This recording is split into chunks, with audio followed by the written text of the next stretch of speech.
La bougie vacille puis s'éteint.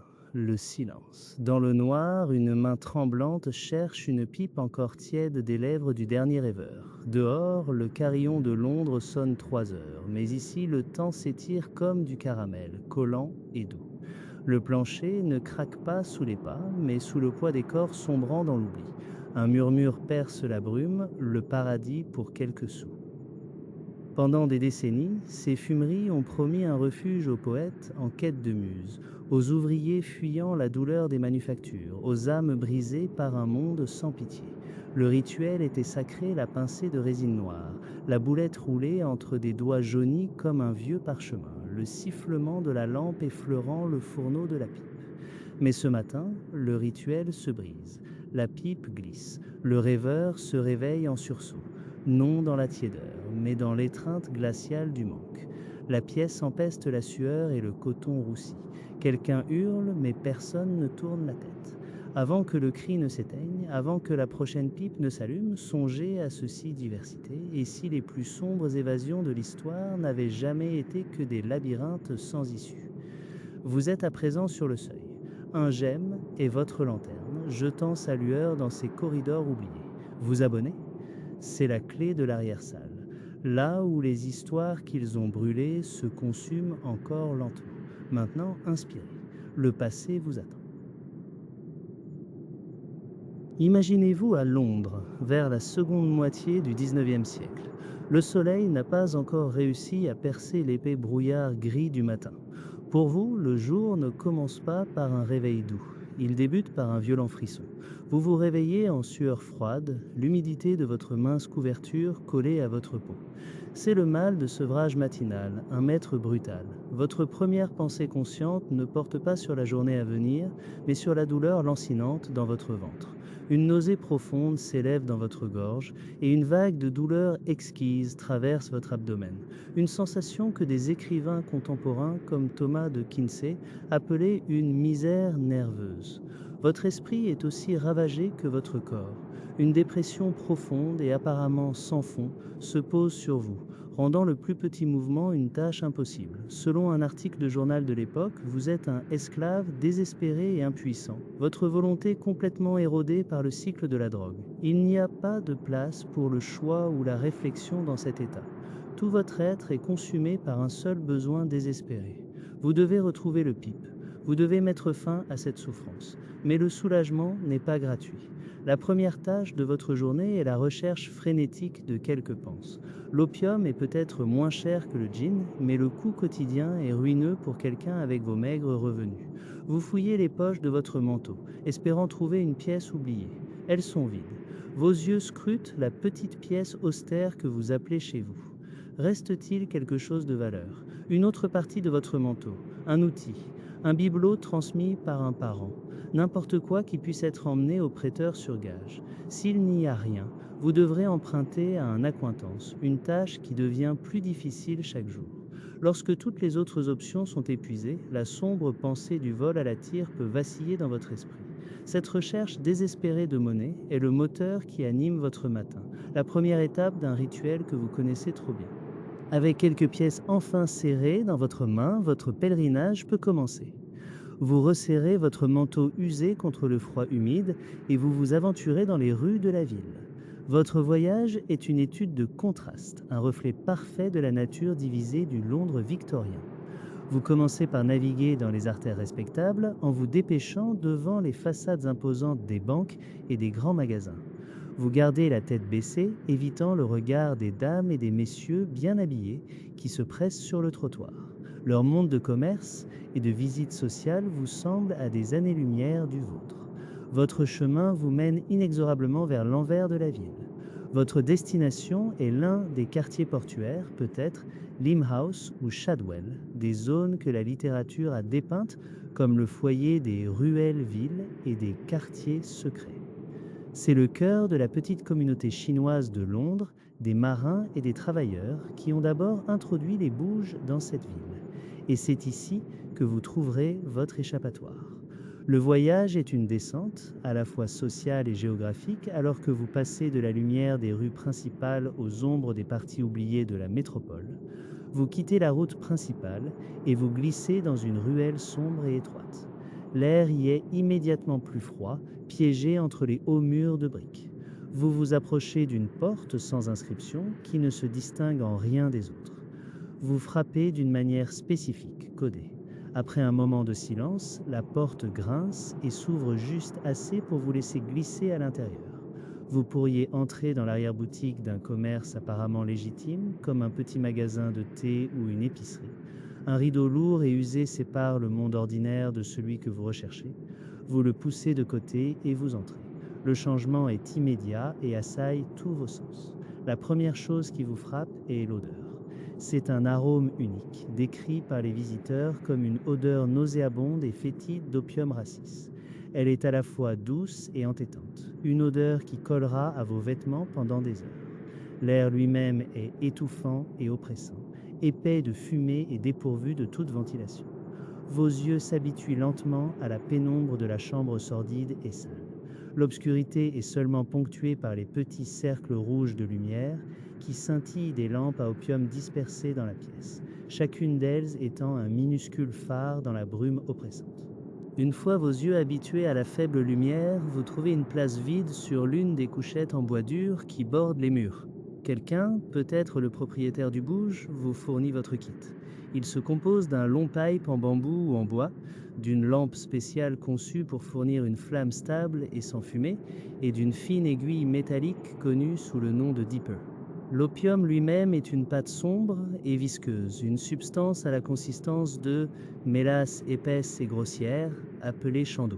Vous remettez vos pièces et le rituel commence. D'une main ferme, vous prenez une petite pastille ou pilule de chando à l'extrémité de votre aiguille.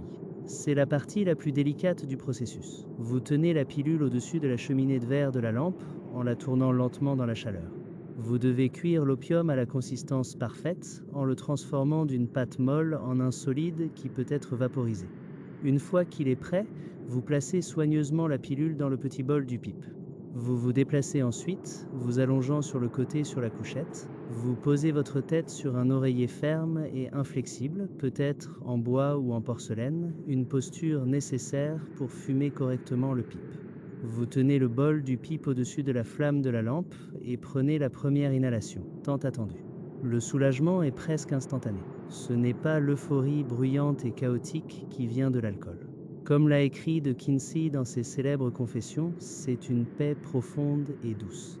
La fumée est un baume apaisant, une vague de chaleur et d'euphorie qui semble lisser tous les angles vifs de votre existence. Un journaliste visitant un bouge en 1889 a noté avoir vu un sentiment d'extase se répandre lentement sur les visages des fumeurs.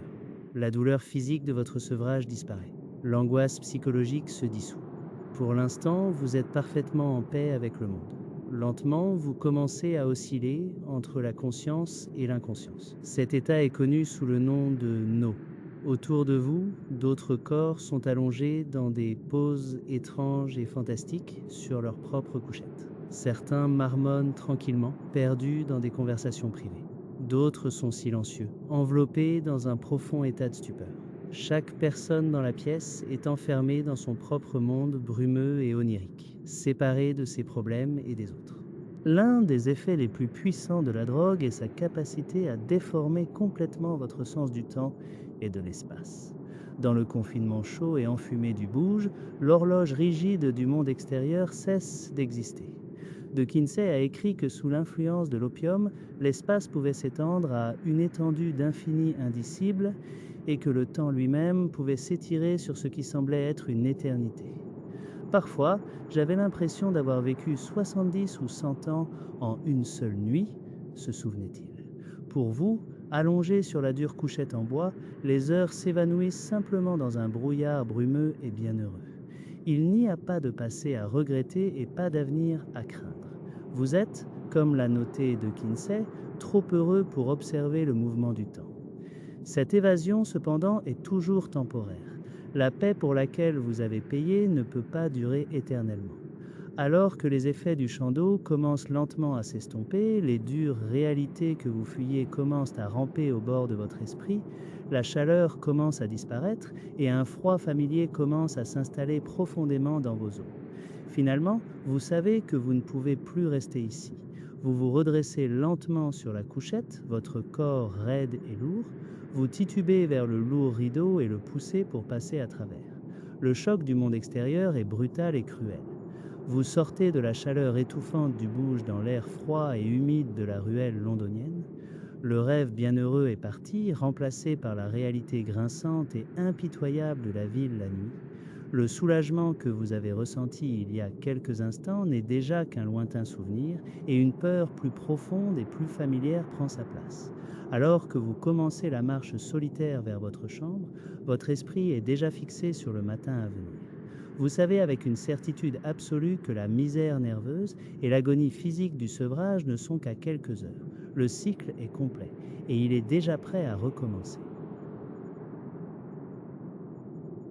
L'air de la ville est lourd, imprégné d'une odeur de fumée, de charbon et de laine humide. Votre initiation au monde de l'opium ne commence pas dans une ruelle obscure.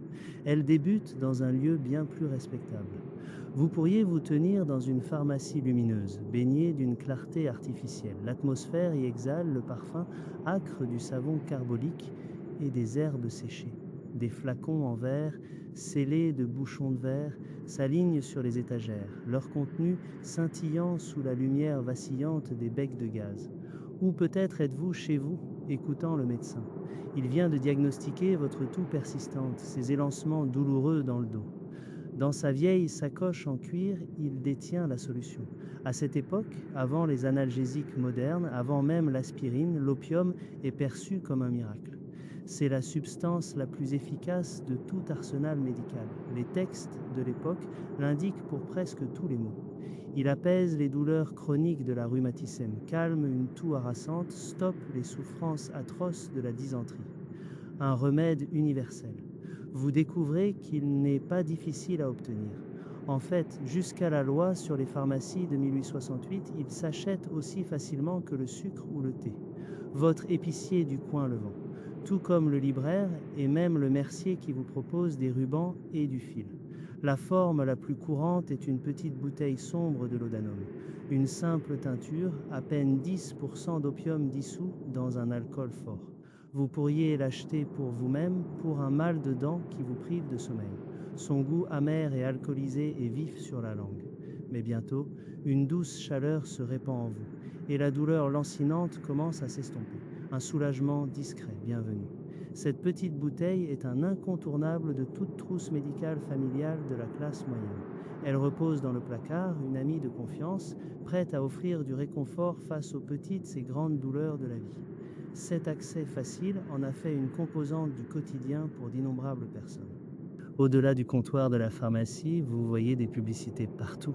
Des affiches placardées sur les murs de briques promettent des remèdes miracles. Ce sont les médicaments de brevet vendus avec des promesses grandioses et exagérées. Des produits comme la poudre de Dover ou la carminative de Dalby promettaient de produire le sommeil et la sérénité et de soulager la douleur et l'irritation. Ce qu'ils ne disaient pas, du moins en caractère bien visible, c'est que leur ingrédient actif était l'opium. L'un des plus populaires était une concoction sirupeuse appelée le cordial de Godfrey. Il était massivement commercialisé et souvent surnommé l'ami de la mère. Imaginez que vous êtes une jeune mère dans un appartement exigu et surpeuplé. Votre bébé pleure depuis des heures, ses dents percent ses gencives, vous êtes épuisé. Le bruit est incessant.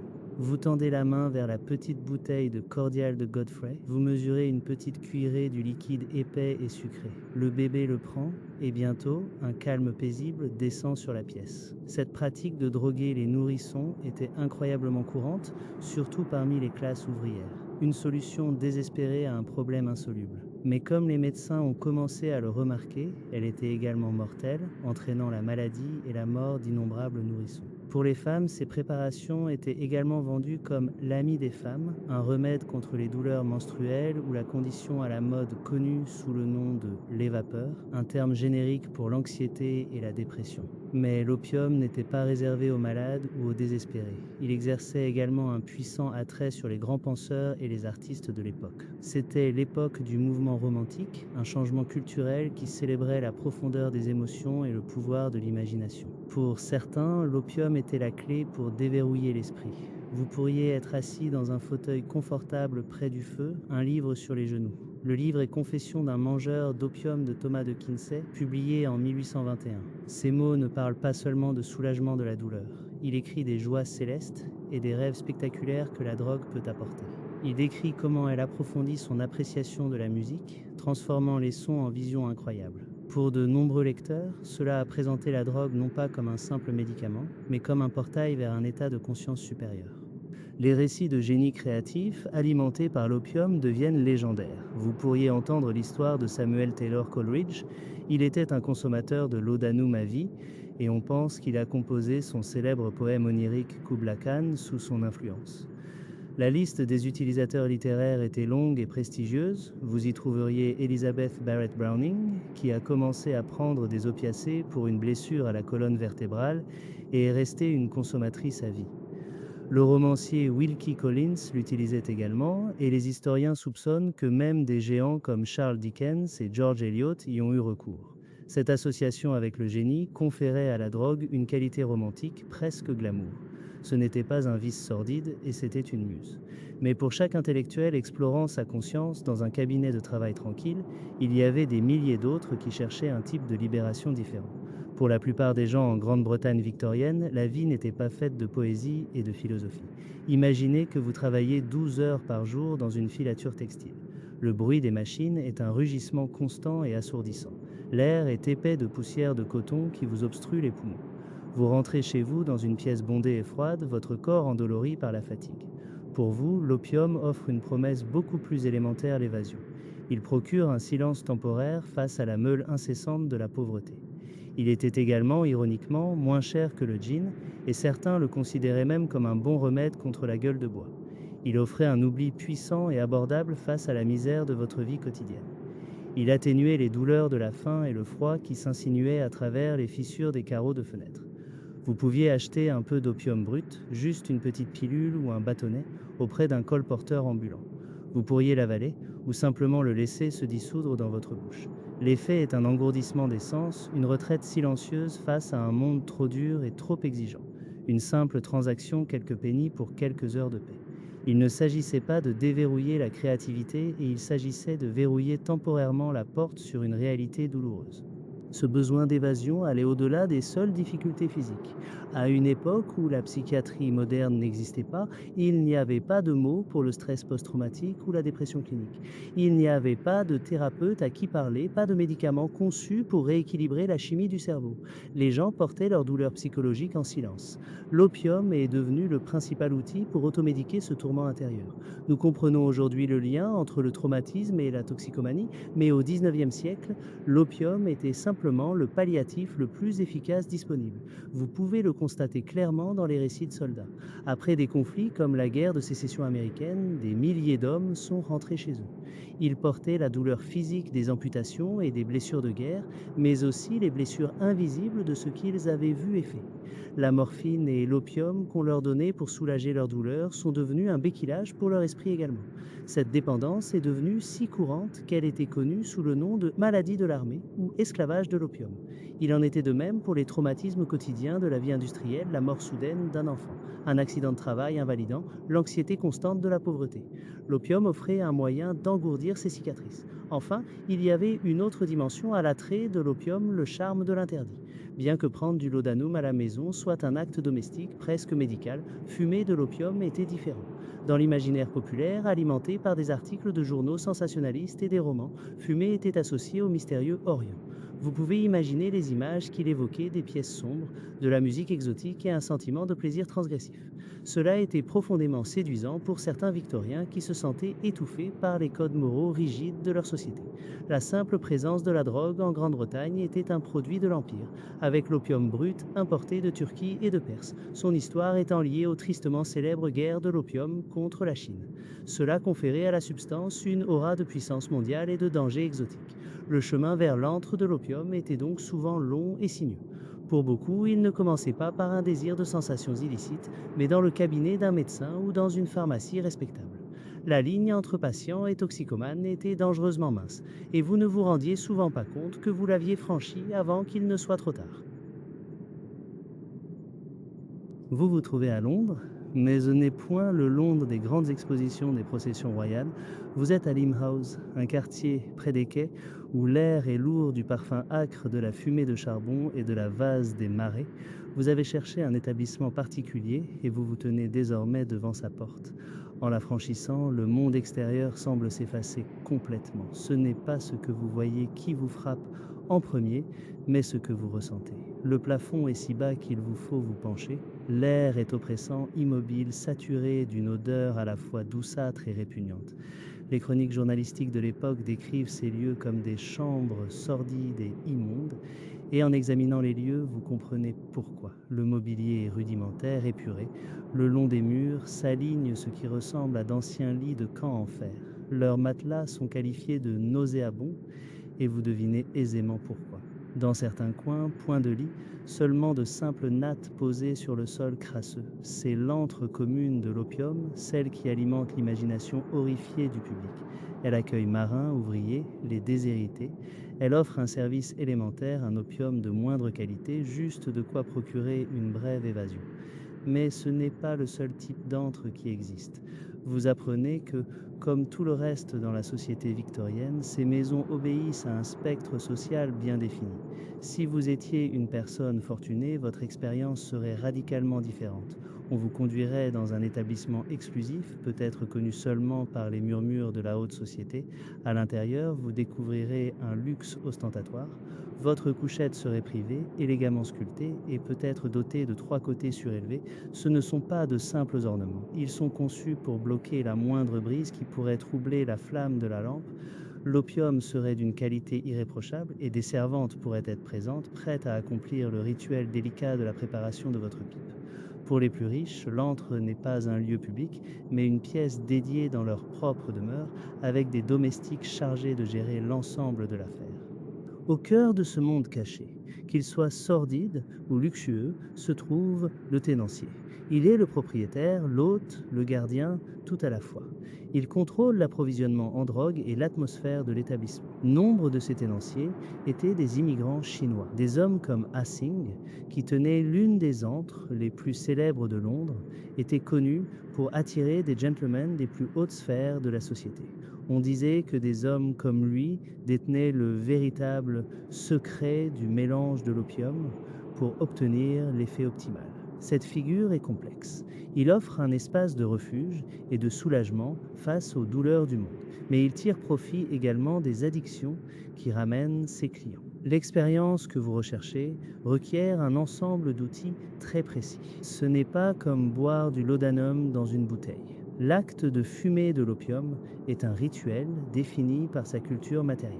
Le matériel est souvent encombrant. C'est pourquoi la plupart des gens préfèrent l'utiliser dans un lieu dédié comme celui-ci. Il y a d'abord la pipe. Elle possède un long tuyau, souvent fait de bambou ou d'ivoire poli. À son extrémité se trouve un bol détachable, généralement en céramique ou en terre cuite. Les connaisseurs affirmaient que différents matériaux conféraient une saveur unique à la fumée. Ensuite, il y a la lampe. C'est une lampe à huile spécialisée, presque toujours recouverte d'un entonnoir ou d'un abat-jour en verre. Son objectif est unique et crucial, fournir une petite flamme stable et à l'abri des courants d'air. C'est essentiel pour le processus. L'opium doit être vaporisé doucement et non brûlé. Enfin, il y a le plongeoir. C'est une longue aiguille métallique et fine. Vous utilisez sa pointe pour prélever une petite quantité de la pâte d'opium visqueuse, connue sous le nom de pilule. Vous tiendriez ensuite cette pilule au-dessus de la flamme stable de la lampe, la faisant rouler et cuire délicatement jusqu'à ce qu'elle soit prête à être placée dans le bol de la pipe. C'est un processus délicat qui exige patience et une main ferme. L'objet le plus distinctif de la trousse est sans doute l'oreiller. On pourrait s'attendre à quelque chose de moelleux, mais c'est tout le contraire. Les oreillers à opium étaient durs, souvent faits de porcelaine, de bois ou de cuir dense. Certains étaient de simples blocs rectangulaires, d'autres étaient richement décorés, sculptés en forme d'animaux ou même de figures humaines. Sa dureté servait un objectif crucial. Pour manipuler la pipe et la lampe, vous devez vous allonger sur le côté. L'oreiller dur offre un soutien essentiel à votre cou, maintenant votre tête dans la position idéale pour le long et lent processus. Les utilisateurs disaient également que la surface fraîche d'un oreiller en porcelaine procurait un soulagement agréable contre leur peau surchauffée. Beaucoup des oreillers carrés en céramique provenant de Chine possédaient une caractéristique cachée ingénieuse. Selon les historiens, ils étaient souvent creux, avec une ouverture à une extrémité. Avant de vous installer, vous pouviez y placer votre portefeuille ou d'autres objets de valeur. Vous poussiez ensuite simplement l'extrémité ouverte contre le mur. C'était un moyen simple mais efficace de protéger vos biens pendant que vous dériviez dans un état de torpeur. Une petite mesure de sécurité pratique dans un monde d'oubli agréable. En observant l'agencement de l'antre, vous voyez comment il est conçu pour cette activité partagée mais solitaire. Des couchettes en bois sont construites en étage, comme des cabines sur un navire. Entre elles pendent ce qu'un visiteur appelait des rideaux obscènes, offrant une petite mesure d'intimité. L'atmosphère est une présence physique. La lumière des nombreuses petites lampes est faible et brumeuse, projetant de longues ombres qui vacillent sur les murs. L'air, épais de fumée, est chaud et dépourvu de toute fraîcheur. Et puis, il y a l'odeur. Elle est omniprésente, une douceur entêtante qui s'accroche à tout, un parfum à la fois séduisant et, comme beaucoup l'ont noté, vaguement fétide. L'ambiance est d'un calme profond. Les utilisateurs sont très sensibles aux bruits forts qui pourraient facilement perturber la fragile paix de l'expérience. C'est un silence qui dissimule également un danger constant. La combinaison de clients somnolents, de dizaines de flammes nues et de tissus et de literies inflammables créait un risque d'incendie important et permanent. Au sein de ces murs enfumés, un code social unique existe. En surface, il y a une politesse tranquille.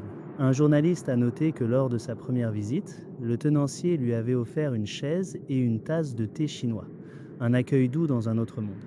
Cependant, vous réalisez rapidement que l'interaction sociale n'est pas le but ici. La conversation est minimale.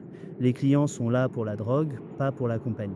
La plupart sont allongés dans leur propre monde, chacun, comme l'a observé un observateur, marmonnant ses propres pensées et ne prêtant que peu d'attention aux paroles de son voisin. C'est une pièce pleine de gens, mais chaque personne est fondamentalement seule. Une hiérarchie claire existe également parmi les utilisateurs. Au bas de l'échelle se trouvent les accros de longue date, endurcis. Beaucoup étaient des marins chinois et lascars qui avaient rapporté cette habitude de leur voyage, ainsi que les pauvres Anglais locaux qui y étaient tombés. Au sommet de cette pyramide se trouve une figure connue sous le nom de slumpers ou de touristes. Il s'agit souvent d'un gentleman fortuné qui visite l'antre pour goûter à quelque chose d'exotique et d'interdit. Une brève aventure dans le ventre de la ville avant de retourner à sa vie confortable. Cette division sociale se reflète même dans l'économie de l'antre. Dans un endroit bon marché comme celui-ci, on s'attend à ce que vous apportiez votre propre kit à opium. Dans les établissements haut de gamme, tout l'équipement nécessaire est fourni par la maison. L'antre à opium était donc un étrange paradoxe. C'était un lieu où la structure de classe rigide de l'Angleterre victorienne était à la fois renforcée et temporairement oubliée. La simple existence d'antres séparés pour les riches et les pauvres montre que les divisions de classe sont restées fermes, même dans le monde souterrain. Et pourtant, pendant quelques heures, le rituel silencieux et partagé de fumée pouvait placer un aristocrate de l'élite et un marin ordinaire dans le même état d'esprit, poursuivant la même évasion. Pour beaucoup, ce flou des frontières sociales était une partie essentielle du pouvoir et du danger de l'attrait de l'antre. C'était une rébellion silencieuse menée à chaque respiration. En sortant de la chaleur feutrée et tranquille de la cachette, le monde extérieur vous frappe avec une discordance saisissante. Le calme que vous ressentiez à l'intérieur s'évapore, remplacé par les sons et les odeurs habituelles de la ville. Mais un autre monde, plus insaisissable, s'impose désormais à votre navigation. Ce n'est pas un lieu physique, mais une atmosphère d'opinion façonnée par des chuchotements, des rumeurs et des titres de journaux. Le bouge à opium que vous venez de quitter, le véritable, est un havre de repos. Le bouge à opium dans l'imaginaire public, cependant, est une toute autre chose. Vous pourriez vous procurer un exemplaire d'un journal populaire, peut-être The Graphic ou Le Figaro.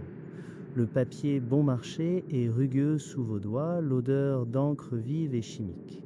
En lisant, une image très différente du bouge commence à se former. Les articles sont haletants et sensationnalistes. Ils dépeignent ces lieux comme des antres misérables et des repères d'horreur. Les descriptions sont remplies d'images sordides de misère, de danger et d'une dépravation profonde et mystérieuse. Ces récits sont conçus pour alimenter une sorte de panique morale et ils sont terriblement efficaces. Il crée un sentiment d'inquiétude, l'impression qu'une corruption profonde prend racine au cœur de l'Empire. Selon ces témoignages, Londres est le centre sinistre d'un vaste réseau de bouges à opium. La ville est présentée comme un foyer de vice qui menace d'empoisonner la moralité de toute l'Europe. Vous lisez ces mots et vous avez l'impression de lire sur un univers différent. Les preuves historiques, bien sûr, montrent que ce récit était une fantaisie. Le nombre de bouges à opium à Londres était en réalité très faible. Ils étaient presque tous situés dans les quartiers portuaires de l'East End, loin des salons des classes supérieures qui lisaient ces journaux avec une telle alarme. Les auteurs ignorent également commodément un simple fait tiré du recensement de 1891. La population chinoise totale en Grande-Bretagne n'était que de 582 personnes. Mais une petite communauté d'immigrants en difficulté ne fait pas une histoire effrayante. Un vaste réseau d'ombre et de corruption, si. Cette panique médiatique est presque toujours liée à la criminalité. Dans les journaux et les penny dreadful populaires, le Bouge n'est jamais simplement un lieu pour fumer. C'est un quartier général criminel. C'est un point de convergence pour le jeu, le vol et même la violence. Vous lisez des histoires de gangs qui les utilisent comme point de rencontre. Un endroit où, comme l'écrit un auteur, des choses impies se déroulaient dans l'ombre. L'air de ces bouges fictifs n'est pas épais de fumée d'opium, mais de complots et de conspirations.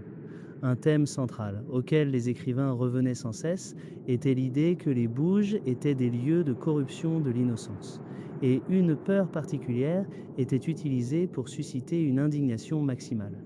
C'était la notion que, comme le notent les historiens, les femmes blanches risquaient d'être corrompues par des étrangers. L'image d'une femme anglaise respectable, perdue dans la drogue dans un bouge tenu par un Chinois, était un symbole de transgression profonde. Elle touchait aux angoisses les plus profondes de l'époque concernant la moralité, la race et le sexe, tout à la fois. Les journalistes écriraient sur cette supposée tragédie avec une sorte de tristesse ostentatoire, attisant la peur du public tout en prétendant déplorer la situation.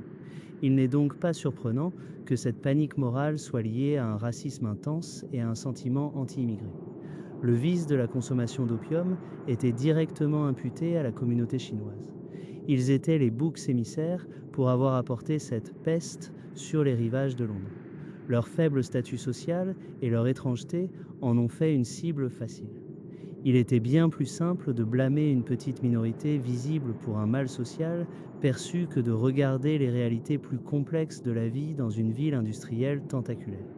Les diaboliser dans la presse était un moyen pratique de créer un méchant. Ce processus a permis de racialiser la dépendance elle-même. Soudain, la consommation d'opium n'était pas seulement une habitude et c'était un vice oriental unique. Ce cadrage était un outil psychologique puissant pour la société victorienne. Il permettait aux gens de déplacer leurs angoisses sur une dépendance beaucoup plus large, plus répandue et bien plus respectable, laudanum. Pour chaque personne qui fumait dans un bouge de Limehouse, il y avait des milliers de personnes à travers la Grande-Bretagne, de toutes les classes sociales, qui dépendaient tranquillement de teintures à base d'opium prescrites par leurs médecins. Mais en se concentrant sur le vice étranger, on pouvait ignorer le vice domestique. Cela servait également à déplacer une profonde culpabilité nationale. L'Empire britannique était à l'époque le plus grand trafiquant de drogue au monde. La Grande-Bretagne avait mené des guerres pour forcer la Chine à accepter son opium, paralysant cette nation pendant des générations. Selon les chercheurs, l'intense diabolisation des quelques bouges à opium de Londres était une façon d'afficher une pureté morale. En condamnant avec véhémence les petits établissements de l'East End, la société pouvait projeter le mal de l'opium sur un autre étranger. Cela permettait à la nation d'ignorer commodément son propre rôle dans le commerce mondial de l'opium et l'épidémie silencieuse de dépendance dans ses propres foyers respectables. Les grands écrivains de l'époque n'étaient pas de simples observateurs passifs, ils sont devenus des participants actifs à la construction de ce mythe. Charles Dickens, dans son dernier roman inachevé, Le mystère d'Edwin Drood, ouvre l'histoire de manière spectaculaire dans un bouge de l'East End. Sa description vivante, basée sur un lieu réel tenu par un homme nommé Assing, a à jamais associé l'opium au mystère et à la tromperie dans l'esprit de ses lecteurs. Arthur Conan Doyle a fait de même. Dans L'homme aux lèvres tordues, le docteur Watson s'aventure dans une ruelle ville pour retrouver son ami dans un bouge, seulement pour découvrir Sherlock Holmes là-bas, déguisé. L'histoire utilise habilement le bouge comme toile de fond pour le crime et les doubles identités, renforçant son image de centre sordide du monde criminel. Oscar Wilde a également contribué à la légende littéraire dans le portrait de Dorian Gray. Pour son anti-héros, les bouges n'étaient pas seulement pour les criminels, mais pour une sorte de décomposition morale et spirituelle. Dorian les recherche comme des endroits où l'on pouvait acheter l'oubli, des antres d'horreur où le souvenir des anciens péchés pouvait être détruit par la folie des péchés nouveaux. Ici, le bouge devient un symbole de corruption esthétique et de l'âme, un endroit pour échapper aux conséquences d'une vie coupable. Ces portraits par Dickens, Doyle et Wilde étaient incroyablement puissants. Pour la plupart des Victoriens, c'était la seule façon dont ils allaient jamais vivre un bouge à opium. L'image qu'ils ont créée, un espace sombre et gothique de crimes et de secrets, est devenue plus réelle dans l'imaginaire public que la réalité banale de quelques hommes fumant simplement leur pipe. En fait, les historiens notent que les visiteurs ultérieurs, à la recherche des sensations fortes qu'ils avaient lues, étaient souvent déçus par la vérité calme et anticlimatique de quelques hommes fumant simplement leur pipe. L'ironie ultime dans toute cette condamnation publique est ce qu'elle a inspiré dans la classe même qui la condamnait. Un phénomène connu sous le nom de slumming a émergé. Les Victoriens riches, presque toujours des hommes, voyageaient secrètement dans l'East End. Ils allaient visiter les bouges non pas pour se ruiner, mais pour goûter au danger, à un peu de frisson de l'interdit. Les histoires sensationnalistes qui étaient censées terroriser les gens ont également fait des bouges un objet de fascination intense. Les établissements les plus célèbres, comme celui tenu par Assing, qui a inspiré Dickens, étaient connus pour attirer une clientèle d'élite. Ce fait trahit complètement l'histoire publique, selon laquelle l'opium était un vice confiné uniquement aux étrangers et aux pauvres de la ville. Ce tourisme secret révèle l'hypocrisie profonde au cœur de la vision victorienne de l'opium. C'était un terrible vice à condamner en public, mais pour certains, c'était un secret passionnant à explorer en privé. Le rêve initial, celui que promettait le pavot, s'est depuis longtemps aigri. Des années ont passé depuis votre première visite et l'évasion douce et brumeuse que vous recherchiez autrefois a resserré son étreinte, devenant un maître cruel. Le prix de ce bonheur éphémère se paye désormais et les intérêts s'accumulent chaque jour. Le coût, vous commencez à le comprendre, est votre propre âme.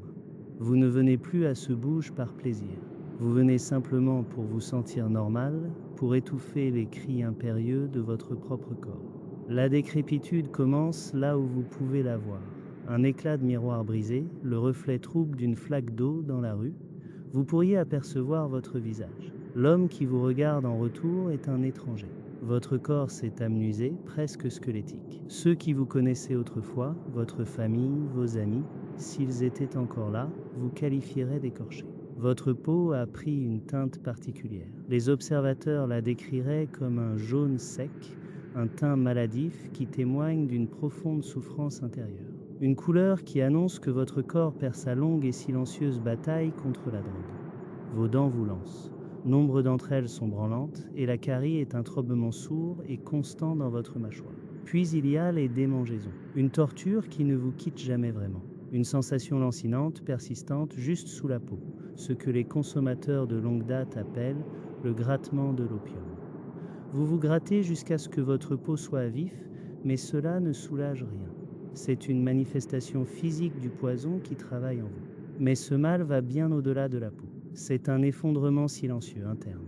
Votre foie et vos reins, chargés de filtrer le flot incessant de toxines, faiblissent. Certains jours, vous ressentez une fatigue profonde et persistante que nul sommeil ne peut apaiser.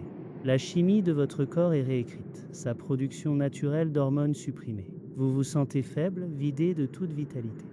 Les défenses de votre corps sont méthodiquement démantelées. Selon les connaissances médicales, la drogue affaiblit votre système immunitaire, vous laissant vulnérable à la moindre maladie. Un simple rhume peut persister pendant des semaines, menaçant de descendre dans vos poumons. Les opiacés sont connus pour supprimer le système nerveux central et cet effet constant rend chaque respiration un peu plus superficielle. Ils altèrent votre fonction pulmonaire, vous rendant très sensible aux infections comme la pneumonie, une fin courante et souvent fatale pour des gens comme vous. Et il y a d'autres ignominies. La constipation chronique est un effet secondaire quasi universel, un autre inconfort quotidien et débilitant à ajouter à la liste. Le rêve rêve est devenu une prison de misère physique. Cette décrépitude physique se reflète dans votre ruine financière. L'addiction, vous l'avez appris, est une condamnation économique à mort. À mesure que votre tolérance à la drogue augmente, vous avez besoin de plus en plus de substances pour simplement conjurer les tourments du sevrage. Votre habitude est devenue un trou noir, aspirant chaque sou que vous pouvez trouver. Chaque dernier shilling est dépensé pour le pavot. C'est un chemin parcouru par des gens de toutes les classes sociales.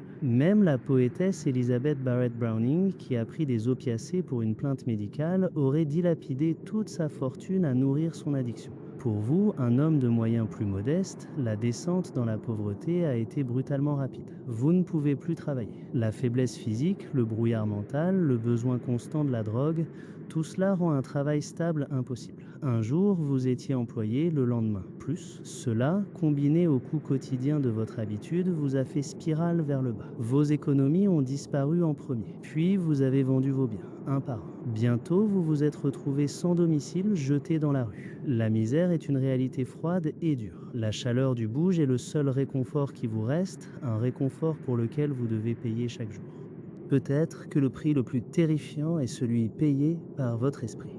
Vous sentez vos propres pensées s'échapper. Les récits contemporains de cette époque décrivent le toxicomane de longue date comme un esclave désespéré et impuissant. Ils disent que l'esprit est affaibli, l'âme complètement brisée.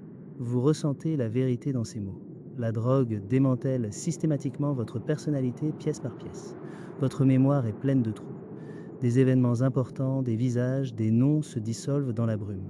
Votre volonté est partie, remplacée par le désir unique et désespéré du pavot. La pensée rationnelle semble être un lointain souvenir. D'autres dans votre état sont décrits comme dérivant rapidement vers l'imbécilité et des tombes prématurées. Vous craignez qu'il n'ait raison. Les beaux rêves que l'opium vous donnait autrefois se sont transformés en quelque chose de monstrueux. Les premières visions imaginatives qui vous semblaient si célestes ont été remplacées par des cauchemars terrifiants. L'écrivain Thomas de Quincy a écrit sur les belles visions de l'opium, mais plus tard dans sa vie, il a décrit les douleurs de l'opium. Il a décrit les hallucinations, elles, et paranoïaques qui les ont remplacées. Vous comprenez ce qu'il voulait dire. Lorsque vous fermez les yeux, vous avez l'impression d'être enterré vivant pendant 1000 ans dans un cercueil de pierre entouré de momies et de choses anciennes et silencieuses. Vous rêvez d'être embrassé de baisers cancéreux par des crocodiles. C'est un enfer privé et inéluctable, et c'est le stade final du rêve d'opium. Cet effondrement mental est si complet que beaucoup de gens assimilent désormais l'addiction chronique à la folie. Pour certains, en particulier les anciens combattants qui portent à la fois des cicatrices physiques et mentales, il existe une crainte réelle d'être enfermé de force.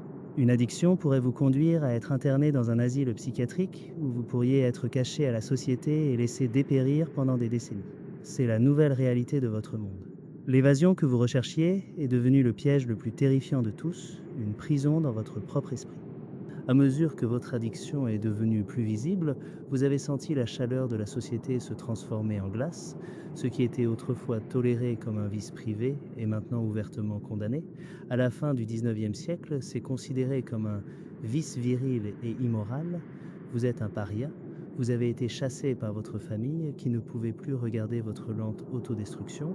Vous avez été évité par vos amis qui traversent maintenant la rue pour vous éviter. Vous êtes bien sûr considéré comme totalement inemployable, la stigmatisation est un lourd manteau que vous portez partout. Vous avez entendu des histoires de familles de classe sociale plus élevée qui font tout leur possible pour cacher l'addiction d'un membre, craignant la ruine qu'elle apporterait à leur réputation. Cette pression sociale est une force puissante, elle pousse des gens comme vous davantage dans l'ombre, vous obligeant à dissimuler votre habitude et à vivre une vie secrète de honte. Votre ruine, vous réalisez, n'est pas seulement un problème médical, elle est accélérée par une société qui vous punit et vous isole, vous privant de tout soutien que vous aviez autrefois. La mort est désormais votre compagnon constant, une ombre qui vous suit jusqu'au bouge. Les overdoses accidentelles sont tragiquement fréquentes, la puissance de l'opium que vous achetez est totalement non réglementée. Un lot peut être faible, le suivant mortellement fort. À mesure que votre tolérance augmente, vous prenez des doses de plus en plus importantes et à chaque fois, Vous jouez avec votre vie. C'est un fait bien connu que le laudanum, la forme liquide de l'opium, est responsable de plus de suicides par surdose que tout autre poison. Au-delà de l'aiguille ou du pavot, le bouge lui-même est un lieu de danger. Une simple lampe à huile renversée pourrait transformer la pièce exiguë et en bois en un brasier mortel en quelques secondes. Et là où il y a désespoir, il y a violence. Les bouges sont des aimants à criminels et un simple désaccord peut facilement dégénérer en effusion de sang. Le parcours du consommateur d'opium est une ironie parfaite et tragique. La paix qu'il promettait est devenue paranoïa, la créativité qu'il offrait est devenue imbécilité, l'évasion sociale qu'il offrait a conduit à votre ostracisme total, et le médicament autrefois considéré comme un sauveur est devenu le porteur de la maladie et d'une mort prématurée.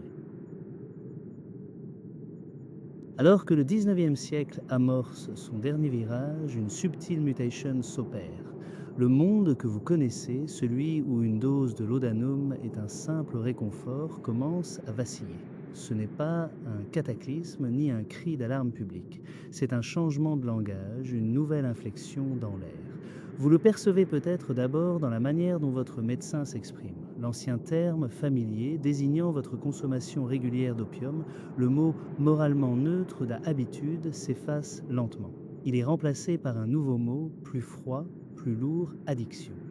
Il est prononcé comme un diagnostic, une condition médicale. Selon les historiens, ce n'était pas le fruit du hasard. La communauté médicale s'organisait, se professionnalisait, cherchant à affirmer son autorité.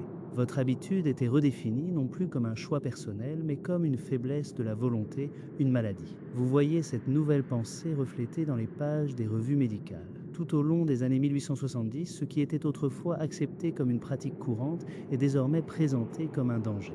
Des articles apparaissent, emplis d'avertissements concernant la surprescription des opiacés. Le débat a quitté les ruelles sombres pour s'installer dans le cabinet du médecin. Il est désormais encadré par la science. Des études fondamentales, comme celle d'un médecin allemand nommé Levinstein en 1875, décrivent avec précision ce que vous et tant d'autres expérimentiez déjà. Il écrit de l'obsession que suscite la drogue, de la manière dont elle peut lentement défaire une vie. Ce langage médical offre une nouvelle lentille autoritaire à travers laquelle observer votre monde. Ce qui était autrefois une part de la vie est désormais pathologisé, catégorisé, étudié. Ce lent glissement académique est le premier frémissement, le premier signe que le sol sous vos pieds est sur le point de trembler. L'ère de l'acceptation inconditionnelle touche à sa fin, remplacée par une nouvelle ère de surveillance médicale. La première réponse législative concrète intervient en 1868. Il s'agit de la loi sur les pharmacies, et en apparence, il s'agit d'une mesure raisonnable, une étape vers la professionnalisation.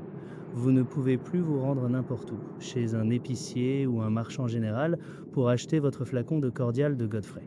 Désormais, la loi exige que vous vous adressiez à un pharmacien agréé. La loi crée une liste de 15 substances qu'elle qualifie officiellement de poison, et l'opium, ainsi que toutes ses préparations y figurent. La boutique que vous visitez est différente, plus clinique, plus formelle. L'homme derrière le comptoir est un professionnel agréé et c'est censé offrir une couche de sécurité. Vous devez maintenant indiquer votre nom et votre adresse au chimiste qui les enregistre dans un registre. Un petit changement, mais vous le ressentez. Une simple transaction est devenue un événement consigné. Cependant, vous réalisez rapidement que cette nouvelle loi est pleine de lacunes. Si elle contrôle qui peut vous vendre l'opium, elle ne limite pas la quantité qu'ils peuvent vous vendre. Vous pouvez toujours en acheter autant que vous pouvez vous permettre. Plus important encore, vous remarquez que la plupart des remèdes populaires sont complètement épargnés. Ces teintures et élixirs brevetés avec leurs noms accrocheurs, ceux qui contiennent de l'opium mais ne le mentionnent pas, sont exemptés. Cette faille critique signifie que pour beaucoup, l'accès n'est que marginalement perturbé. Les données historiques montrent que, bien que la loi ait entraîné une brève baisse initiale des décès liés à l'opium, les chiffres sont rapidement remontés à leur niveau initial. En fin de compte, comme le soutiennent de nombreux historiens, la loi a fait moins pour protéger le public que pour consolider le pouvoir de la nouvelle profession pharmaceutique. C'était une victoire commerciale déguisée en mesure de santé publique. Le monde de l'opium était réglementé, mais pas encore restreint. Alors que vous entrez dans le XXe siècle, la pression s'intensifie de nouvelles directions. La volonté de contrôle n'est plus un simple débat entre médecins. Elle devient une croisade publique, bruyante et morale. Vous pouvez entendre leur voix à un coin de rue ou lire leurs pamphlets. Des groupes portant des noms tels que l'Union chrétienne pour la séparation de l'Empire britannique du trafic d'opium gagnent en pouvoir politique. Il parle avec ferveur religieuse, soulignant la profonde hypocrisie d'une nation qui dénonce la dépendance chez elle tout en imposant le commerce de l'opium à la Chine. Leur pression publique sensibilise le public et relie votre habitude personnelle à un vaste réseau international de commerce et d'exploitation. C'est une sensation étrange de voir votre paisible réconfort devenir l'objet d'un débat aussi bruyant et moralisateur. Cette pression intérieure fusionne bientôt avec un mouvement mondial. En 1912, quelque chose de remarquable se produit. Des nations du monde entier se réunissent pour ce qu'on appelle la Convention internationale de l'opium de la Haye. C'est le premier traité de ce type. Votre propre pays, le Royaume-Uni, le signe, ainsi que les États-Unis, la Chine et l'Allemagne. En lisant l'article à ce sujet dans le journal, vous apprenez que ces puissantes nations ont formellement promis de faire de leur mieux pour contrôler la production et la vente de morphine, de cocaïne et d'héroïne. C'est une reconnaissance formelle et internationale que ces substances ne sont pas seulement un problème local, mais mondial. Bien que le traité n'ait pas de dents immédiates, il signale un changement profond. Les murs se referment, non seulement depuis la pharmacie du coin, mais depuis les gouvernements du monde entier. L'ère de la complaisance touche à sa fin, un traité à la fois. Le monde décide que votre confort privé est désormais une affaire publique. Le coup de grâce survient à la suite de la Grande Guerre. Pendant le conflit, le gouvernement avait imposé des restrictions d'urgence sur la vente de cocaïne et d'opium aux troupes, craignant que cela n'affecte l'effort de guerre. Avec la fin de la guerre, ces règles temporaires sont rendues permanentes et étendues à tous. La loi sur les drogues dangereuses de 1920 est le dernier clou dans le cercueil du monde que vous connaissiez. Pour la première fois, il est désormais illégal pour vous de posséder de l'opium, de l'héroïne ou de la cocaïne sans une ordonnance légitime d'un médecin. La vente en vente libre d'opiacés prend fin complètement. L'entreux de l'opium, déjà en déclin, est désormais illégal. L'accès facile et légal qui a caractérisé l'ère victorienne est révolu. Votre monde a été déplacé du marché public vers le domaine fermé et contrôlé de la médecine. Cette législation projette une ombre longue et complexe. La réaction contre l'opium naît d'un mélange de préoccupations médicales légitimes, de panique morale et d'anxiété de classe, crée le modèle de la politique moderne en matière de drogue. L'accent est mis sur l'interdiction et la pénalisation et non sur la santé publique. L'image du toxicomane comme une figure dangereuse et immorale, façonnée par la presse sensationnaliste, devient une stigmatisation durable. Et pourtant, il y a une tournure étrange et typiquement britannique. Parce que la loi de 1920 interdisait la possession sans besoin médical, elle a laissé une porte ouverte. Un rapport gouvernemental en 1926 a confirmé que les médecins pouvaient en fait continuer à vous prescrire ces mêmes médicaments pour gérer votre dépendance. Cela a créé ce qui est devenu connu sous le nom de système britannique, qui pendant des décennies a traité la dépendance comme un problème médical et non comme un crime. C'est un profond paradoxe. Les mêmes lois qui ont créé la stigmatisation du toxicomane criminel ont également préservé un petit espace de compassion pour les soins médicaux. Les fantômes des antres d'opium victoriens disparaissent des rues, mais ils continuent de hanter les fondements mêmes de notre lutte moderne contre la dépendance.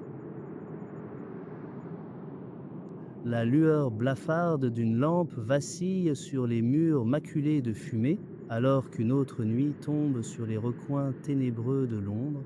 Pour l'opiomane de l'ère victorienne, c'est le rythme même de la vie, un cycle implacable de manque, de soulagement et de délabrement. Le matin ne s'annonce pas avec le soleil, mais par des mains tremblantes, un corps tenaillé par le sevrage, un vide rongeur qui exige d'être comblé. La journée devient une quête effrénée de quelques pièces, héritage mis en gage, pense emprunté, vol désespéré, n'importe quoi pour acheter une heure de fuite supplémentaire. Il se déplace à travers les rues crasseuses, dépassant les boutiques éclairées au gaz et les regards réprobateurs, pour descendre dans le dédale de Limehouse, où les fumeries se cachent derrière des portes sans nom. Un toc codé, un échange murmuré, et le rideau s'écarte pour révéler le monde brumeux de l'intérieur. Le rituel est précis, la pipe préparée, la boulette chauffée, la première bouffée profonde qui dénoue les nœuds de l'existence. Une chaleur inonde les veines, le monde s'adoucit et, pour un instant éphémère, la paix s'installe. Mais le temps se tord et s'estompe dans l'antre. Les minutes s'étirent en heures, les visages se fondent en fantômes et la couchette de bois devient à la fois berceau et cercueil. Finalement, la pipe refroidit, le rêve s'évanouit et le fumeur retourne en titubant dans la nuit. Les pavés de la ville durent sous ses pieds, la faim déjà en train de renaître. Pourquoi choisir une telle vie? L'opium n'a pas toujours été un vice. Il fut d'abord un remède, vendu en bouteille sous le nom de laudanum contre la toux, l'insomnie et même les coliques des nourrissons. Les romantiques ne juraient que par lui. De Kinsey rédigea des odes extatiques à ses visions. Coleridge fit surgir Kubla Khan de ses profondeurs. Pour les Victoriens, écrasés par la crasse industrielle et une moralité rigide, l'opium promettait une issue à la douleur, à la pauvreté, au poids d'un monde inflexible. Il était exotique, interdit, un murmure de l'Orient au cœur de Londres.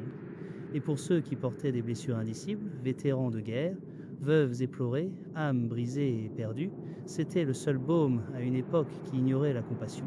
Entrez dans la fumerie et vous découvrirez un monde régi par ses propres lois. Certaines étaient des taudis immondes, un penny pour une place sur un matelas souillé, et d'autres, d'une décadence somptueuse, accueillaient les nantis en quête de frissons. Le tenancier, figure de pouvoir silencieux, contrôlait la boulette et la pipe, le flux des rêves. L'air était lourd de la douceur écœurante de l'opium, mêlée à la sueur et à la pourriture. Des inconnus partageaient des couchettes en silence, unis par leur faim commune. Ici, un touriste novice pouvait saisir la pipe avec une excitation tremblante, tandis qu'un vétéran aux yeux caves se fondait dans l'ombre, sa vie déjà confisquée par la brume. Pour le monde extérieur, ces lieux étaient des antres de perdition, dépeints avec sensationnalisme dans les journaux, comme des repères de coupe-jarrets et de scélérats de Chinatown. Les immigrants chinois qui tenaient de nombreux établissements portèrent le poids du blâme, leur culture dépeinte comme une force corruptrice. Même la littérature nourrissait cette frénésie. Sherlock Holmes affrontait la lèvre tordue d'un opiomane, Dickens tissait l'opium dans son mystère inachevé. Pourtant, l'hypocrisie prospérait, des gentlemen en beaux manteaux se glissaient dans les ruelles la nuit, poursuivant la même évasion qu'ils condamnaient le jour. Mais le rêve avait un prix, le corps se flétrissait, une peau terreuse tendue sur les os, des dents pourries, une démangeaison insatiable courant sous la chair. L'esprit se défaisait et la paranoïa s'enroulait comme la fumée. Les souvenirs se dissolvaient jusqu'à ce que les fumeries elles-mêmes deviennent un songe fiévreux. Les familles les reniaient, les employeurs les rejetaient, et l'habitude dévorait chaque sou jusqu'à l'appel du caniveau. Certains mouraient d'une surdose bienheureuse, d'autres brûlaient vifs lorsqu'une lampe se renversait. Les fumeries, malgré leur camaraderie, étaient sans pitié. Puis vint la répression. La médecine lui tourna le dos, qualifiant l'opium de poison, non de remède. Les lois s'accumulèrent, le Pharmacy Act, la Convention de la Haye, jusqu'à ce que le Dangerous Drugs Act de 1920 ne claque la porte définitivement. Les fumeries disparurent, leurs tenanciers se dispersèrent, et les usagers furent laissés à leur déchéance ou forcés de s'adapter. Aujourd'hui, l'épidémie d'opium victorienne subsiste comme un récit édifiant, un fantôme dans les fondations de nos lois modernes sur les drogues. Les fumeries ne sont plus, mais leur héritage murmure dans notre façon de nous débattre encore avec l'addiction, l'attrait éternel de l'évasion et le coût de l'oubli. La lampe achève de se consumer, la fumée se dissipe, mais le manque, lui, ne meurt jamais.